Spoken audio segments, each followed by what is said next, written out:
talk about what the process looks like, i.e., this is structured, like when it starts, when it finishes, what I need to do, what documentation I need, etc. Consider what you need to do before the meeting, during the meeting, and after the meeting, okay? And then what you as direct reports need to do to ensure this is successful. How's that? Yeah, excellent. All right, so who wants to share? Let's start with Sam's team here. What are we sharing? Sorry. Dave? We triennial procedure. Yeah. The annual performance review direct report guide. So we understand that's going to occur in a set window, mid-Jan to mid-Feb. Scorecards for each of the staff are coming out hopefully tomorrow, and that will allow us to enter the preparation phase of the annual performance review. Mm-hmm. It's suggested that you should provision 4 hours employee. That's an hour and a half of preparation, an hour and a half of the meeting, and an hour of follow-up documentation and filling out the Employment Hero form. Preparation is key. If you don't prepare, we won't get out of these performance reviews what we want. Yeah. So that 1.5 hours initially is probably the most important. It's a two-way conversation, just as much talking as listening. We want our staff to have their own preparation leading into it and bring to the table what they've achieved for the past year, what their strengths and weaknesses were, and what their next 12 months looks like from a goal and objective perspective. It can be both business orientated and personal. We take heed of any comments they bring up about pay, about title, about promotion, things like that. We don't commit to anything. The tone is casual, open, honest in the meeting. It's a conversation, ideally face to face where possible. Yeah. Once the meeting's over, we as managers once the meeting's over and we've agreed on the outcomes with each staff member, us managers will fill out the Employment Hero form to document everything that was agreed upon. In that form, we'll add in all the action items and who owns them. Again, within a set time frame, 1 week from the completion of the meeting, so that everything happens and very promptly. Mm-hmm. That's probably the extent. That's the process. Yeah. Excellent. Send me a link if you like. So is everyone on top of that? Meeting 1, group 1. Yep. Yep. Yeah. Okay, good. All right. And group 2? Yeah. Yeah. So Yeah. it is really important to make sure you do understand the process as well, right? Can we add a comment in there, Heidi? I'm not Yes. sure if we're supposed to have seen it yet, but the guide didn't really have a link to the Employment Hero summary or anything like that, and I just don't know if we're meant to actually see that summary before we start on them, so we get an idea of what we're actually summarising in the summary form. Yeah, so you'll have that by the end of this week, but honestly, it's going to have exactly what's written in there, those 4 categories, for you to summarise your conversation in a very short paragraph. I think it says in there, we're far more interested in the conversation that you're having being the focus than the paperwork being right. So as long as, you put some dot points down about what the plan was, put some, a couple of sentence down about what you discussed in terms of what they achieved and the key areas, and then also what are their focus things. I don't need a 5-page script. Like, this is a very short summary so that we're documenting these are the key things. That is far less important than having a real good conversation with the person. Yep. We just wanted to make sure there was going to be no random questions in that summary form that we go, well, we didn't consider No. that when we're having the conversation. It's going to be exactly what's in the thing, literally just a couple of titles. What were the key things you discussed? What are the focus areas? What's the plan going forward? Were there any proposals, anything else you want to add? That's it. And then you fill it out in paragraph format, in any format you want. That's it. Thank you. Thank you. No worries. Okay. All right. So that's the process. And we've got before the meeting, during the meeting, and after the meeting. So everyone's clear around that. Yeah. And also, I've got Yes. some concerns. Right. As part of the PAS agreement, it's up to the individuals to book meetings with their direct support, right? What happens if we've got a lot of individuals that haven't been booking meetings and we've got to do annual performance reviews and we've Then got that's- no reference documents of previous PAS performance criteria and how we've measured if they've succeeded those? Probably something that you should put down as one of the key things to talk to them about in their annual performance review. Absolutely. Yeah, I understand, but it's going to create difficult conversations because there's been no history of assessing performance since we've started the PAS agreements with some individuals. Well, I mean, you can only assess on what you've got, right? But I mean, I guess this is why it's so important to make sure that those passes happen. And while it's the responsibility of the staff member, if you observe that maybe they're not happening, then it's probably a good idea to raise that with them, and to remind the team that it is part of their job, actually, to, be involved and to set up the PAS meetings for these very reasons, because you need to be able to continuously assess so that when you come to, annual review period, that, you have enough information that's across a period of time that you can discuss rather than just a one-off discussion with, little information. So you've got, so my suggestion as manager, you need to sort of make note of that and reach out if they're not doing their side of the job. Okay, and what happens if you've got a high-performing achiever that goes out there and does their job every day but doesn't want to go through that process? I mean, I know how to deal with the annual performance review and that sort of scenario. Yeah. But Well, I'm I saying mean, there are complexities with this whole, being able to utilise some previous information in how we assess. Yeah. Which makes it difficult for managers.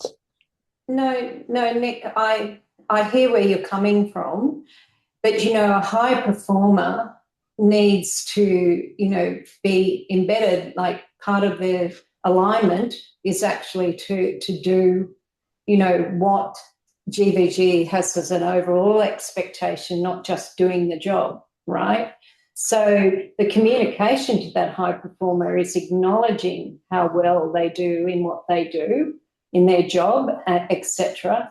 But communicating to them the importance of leading by example. So this is a good, indication around if they're hitting fives in everything, then they need to lead by examples. But one of the things they're not hitting five in is actually following company policy and procedure around performance reviews and performance management and their obligation. And they need to lead by example, because the problem is if they say it's all right and you accept that, then the next high performer is going to expect the same thing. And high performers lead the organisation, right? They lead it. So if they're not actually leading what's been set, then, it's a bit of a mockery of the system, right? So I think it's a really important point that you have the discussion with the high performer and just, and we'll talk about this more on Thursday about difficult conversations, because that's a difficult conversation, right? Because it's not like he's underperforming or they're underperforming. It's they're not following a process which actually they need to follow. I think it comes back to the ideal team member virtues too. 'Cause Yeah, that's exactly. someone who's everything but not aligned. Exactly. So they're not actually, and starting with that initial thinking, around the ideal team leader, in alignment, you can have that conversation. You're actually almost ideal, but this is the one area you're not, and the expectation is over the next 12 months, you'll raise the bar in that area, and these are the reasons why. I think there may be some confusion over what the monthly conversations are, because my understanding was they were an informal conversation.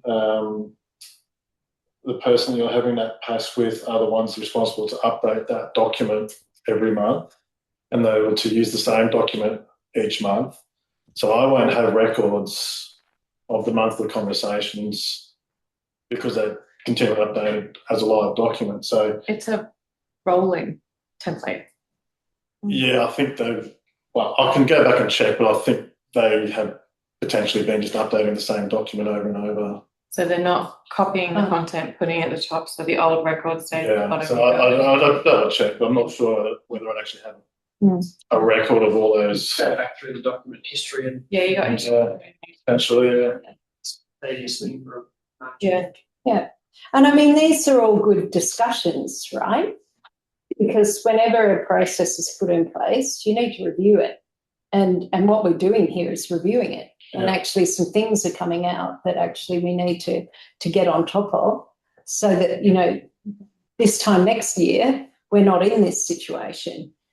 But, whether it's an informal discussion or not, there's still an obligation from the employee. Remember, they are the employee, you are the manager, that, they need to carry out this, and they'll be assessed on it.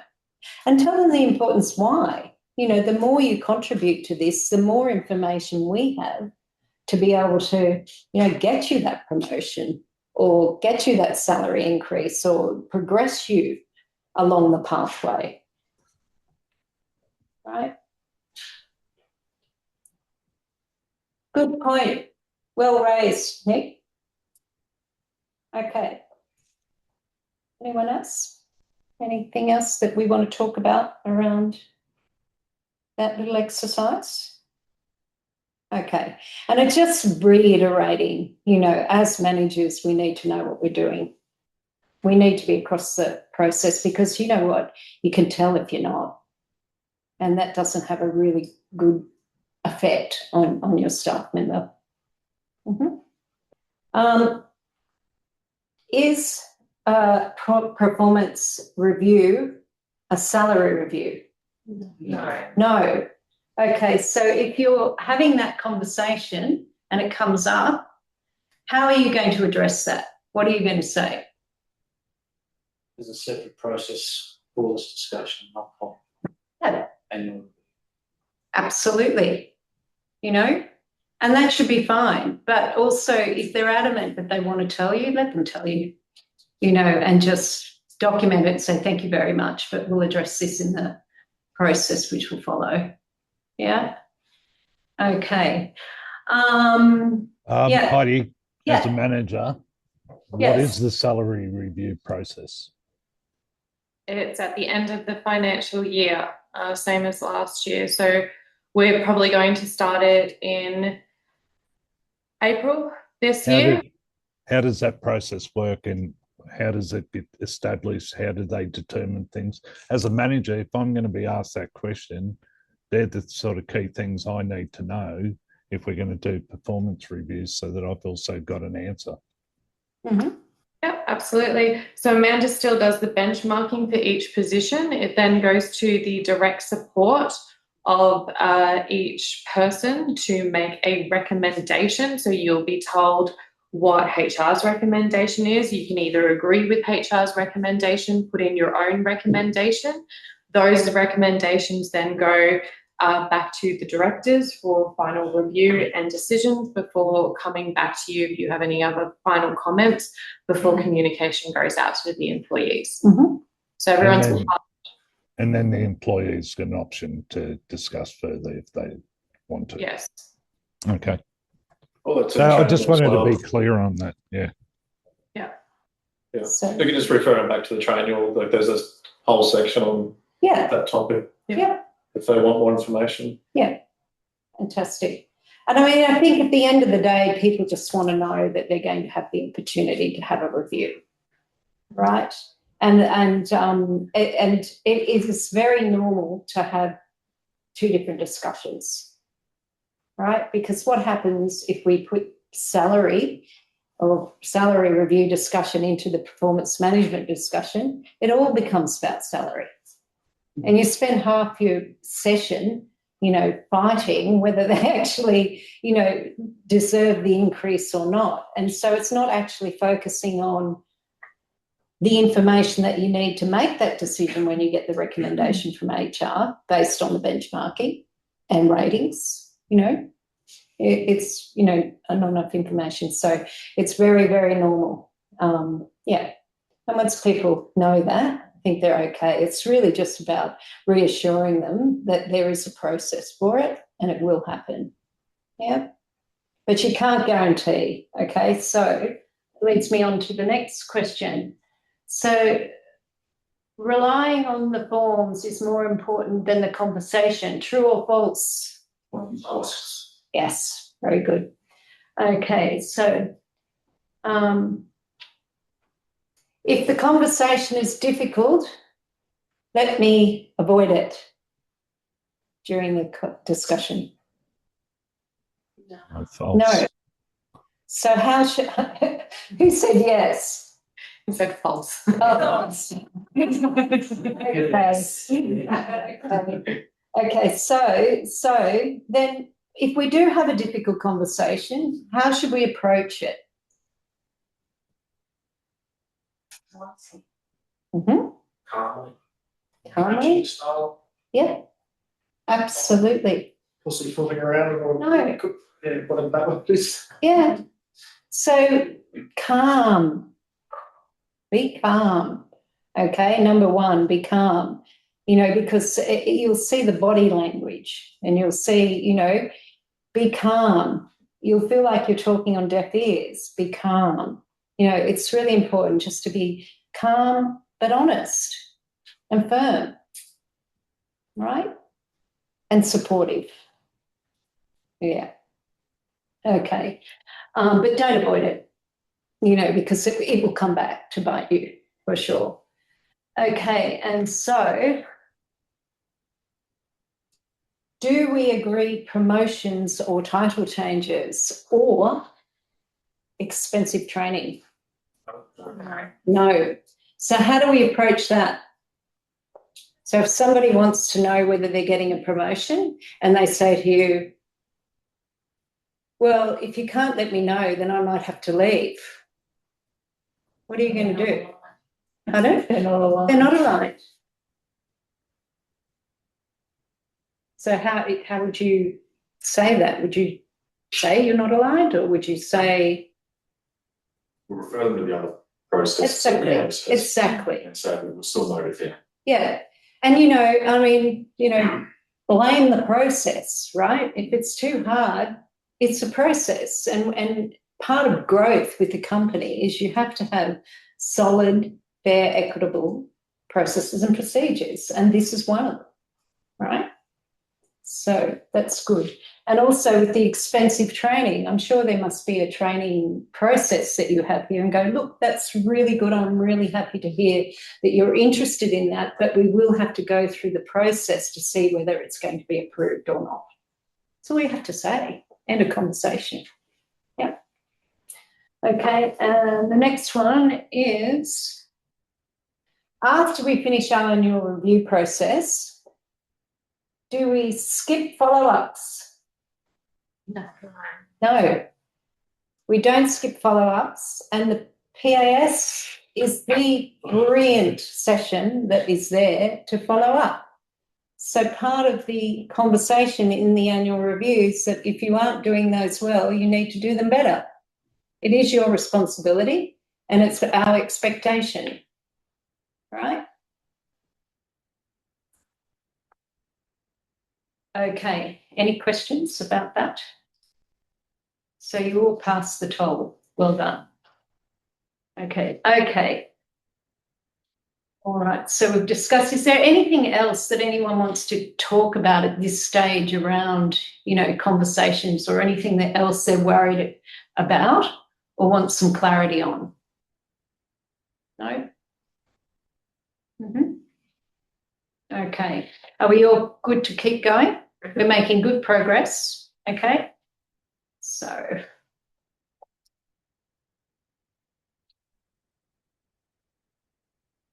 Okay. So just in summary of all this sort of information, thinking about the process and, the styles we've talked about and how we do things here, what do you think are the key in the performance management context, key responsibilities and role of a coach? Of the manager, coach. Start preparation. Preparation. Making sure you're prepared for the. Yeah, absolutely. To guide and steer and mentor. Yep. Be supportive. Supportive. Listen. Yep. To actually Yeah, allocate it. Pardon? Sorry, I was going to say to allocate enough time to actually make it an effective meeting with the person and prepare for it. Absolutely. Yeah. You need to empower your people. Empower? 100%. I mean, at the end of the day, people follow people. And I know I've said it earlier, but it's true. People actually come to work and they do look for people that lead. Your high performers do anyway, because they want to be like you. They want to be you. They see you in a position. So they'll often mirror you, and that goes the other way too. If you're not actually demonstrating great behaviour, then they think it's okay to do that. Yep. So I'd probably add there to actually follow through on the items that have been discussed if people did request the training or did request other things or career growth or titles or something, to actually follow it through and have those discussions with the people that need to be had and provide the feedback. that's great. Absolutely. There's nothing worse than, a manager agreeing to something, but then nothing happens and the employee has to follow you up.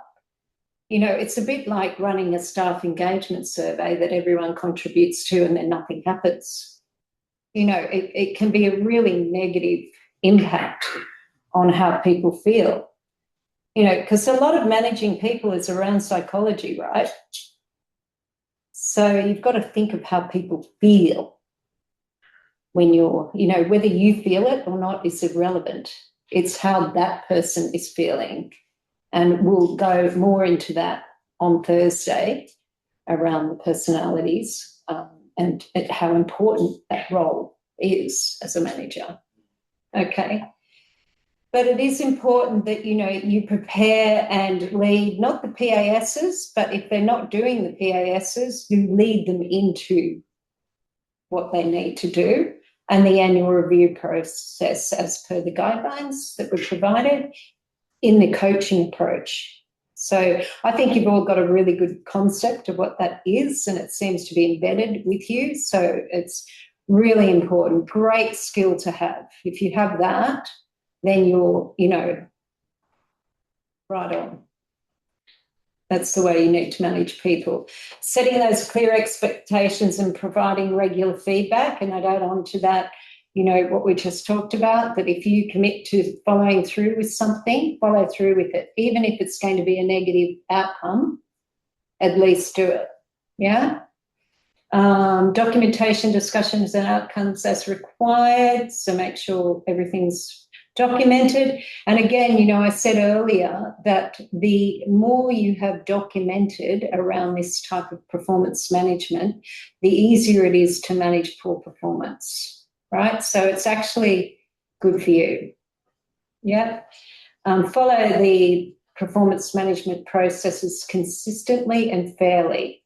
So I don't know, you know, certainly in many organisations I've worked in, you know, some people work better with others. Some managers, you know, have better relationships with others. But you need to keep the personalities out of it in terms of that thinking and follow. That's why the process is really, really important to be across, you know, to help you just remember, you know, if you're struggling, how am I going to make sure, you know, little John doesn't go and talk to Bill after the system, after the process and find we had a different experience. Of course, it's going to be different because it's individual, but, you know, the framework is sort of there. And then also, and this is one we'll talk more about, is consider the individual. Very important. We talked about making sure that there's individual goals and individual pathways. But you as managers, your responsibility is to take it further. And you need to make sure that you know how that individual conversation is going to link back into your team performance, right? It's really important. And then also business goals. You know, ultimately, I don't know, but I'm assuming, you know, some of your KPIs or expectations are around deliverables on business goals. So that whole link, you know, as managers, we need to think holistically across the whole three when we're thinking managing performance. Yeah. And from the employee,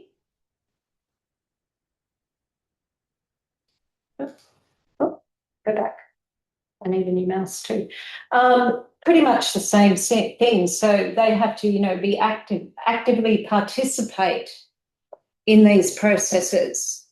So not participating is not an option, really. Okay. Prepare for the performance discussions. Now, I find this is something that tends to lag a little bit with more junior staff. So try to give them some direction around that. They have their guideline, which is super, but encourage them. Even just, you know, with an email out to everyone. You know, we're about to start our performance annual discussions. So please be well prepared and give them some guidelines. Look at your guidelines, you know, and then give them some ideas of things that you want to make sure that they're going to bring to the table. Because they need guidance. Some people haven't even done these processes, right?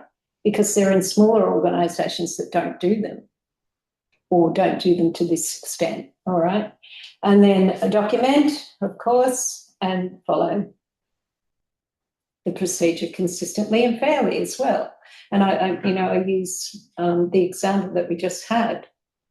If 5 people in the team find out one person doesn't have to do the PASs, it's not going to have a good result in terms of how the others feel. Well, why do we have to do it?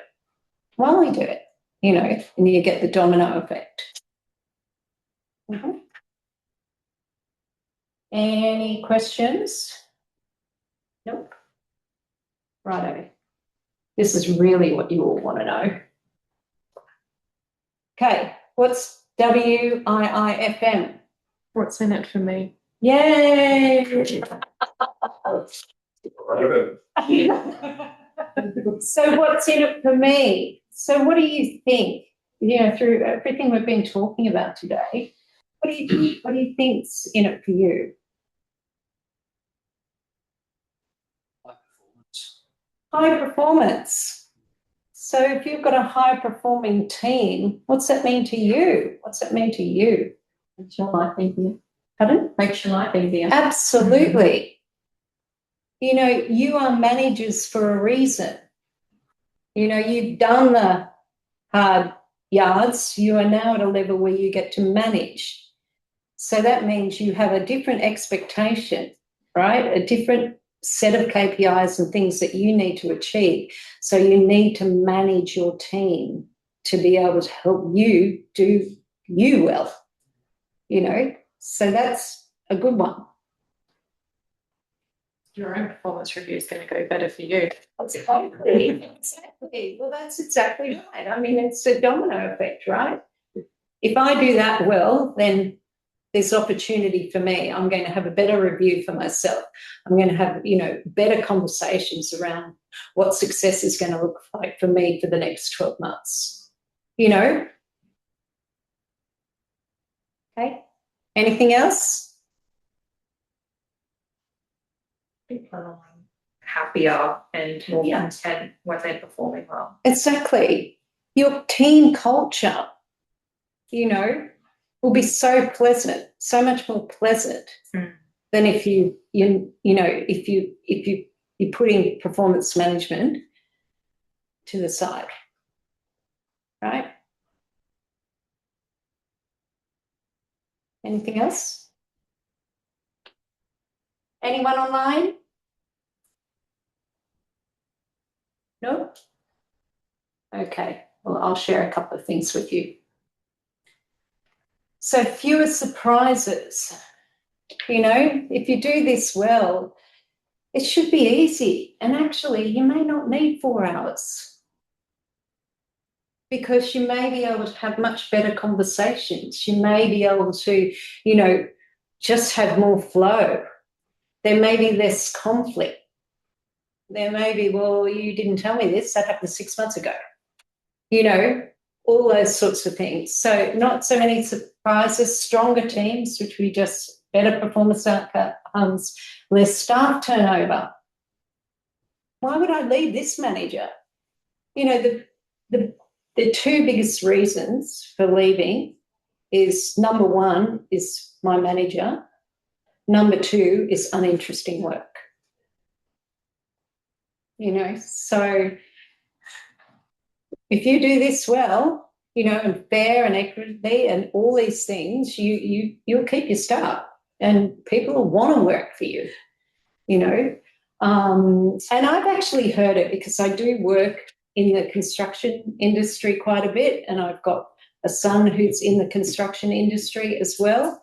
And I hear them talk, and a lot of his friends are, and they talk about other companies and people who are managers in those companies. And he's a Gen Setter, right? So he will go, such and such has just moved from, McNabb to here, and he's going to actually work for this guy who's a great manager. I love the opportunity, So externally, you need to have a brand that you're a good manager, and this helped you do that, right? Okay, so what else is in it for you? So basically shared accountability. So, and we do this, I love this partnership. You're in partnership with your employees.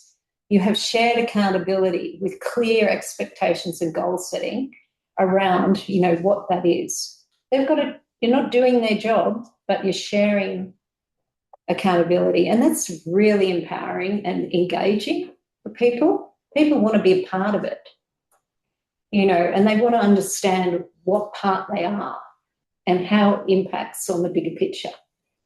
Yep. And so also, you avoid things like inconsistencies and poor conversations because it's not happening because you're actually managing your people. Yep. IR issues, all these things. That's what's in it for you, and ultimately, hopefully, better career success for you as well. Yeah. So, we're going to talk a lot more about skills on Thursday, but, at the very, basic baseline, just set those clear expectations, provide and receiving feedback, active listening and questioning. And I think this is a big one. And it's really hard sometimes to do. Listen, don't you think? It's difficult. But it's important. And also having questions, asking questions that are sort of open-ended questions, so that you can have that coaching conversation, and creating a psychological safe place. So if you're a good coach, you will. It'll just happen, right? What do I mean by that? Psychological safety. What do you think that looks like in the real world? Like if you've got someone in front of you and you're about to have a conversation with them. Trust. Trust. Any relationships built on trust. Yeah. You've got to make them feel comfortable and safe to say what they want to say, you know, to take on negative feedback or, you know, constructive feedback. You know, so, and that also goes to that really understanding the person who's in the room, because we all know we have different personalities and we all know we respond to communication in different ways. So being, you know, really aware of who's in the room when you're talking to them is important. It's not a one fits all, remember? Yeah.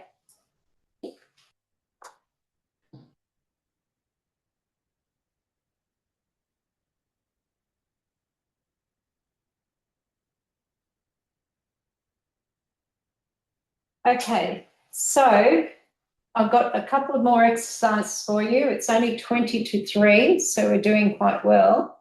Now, what I'd like you to do is to have a group discussion. I'll put you in breakouts again around how do managers maintain team performance.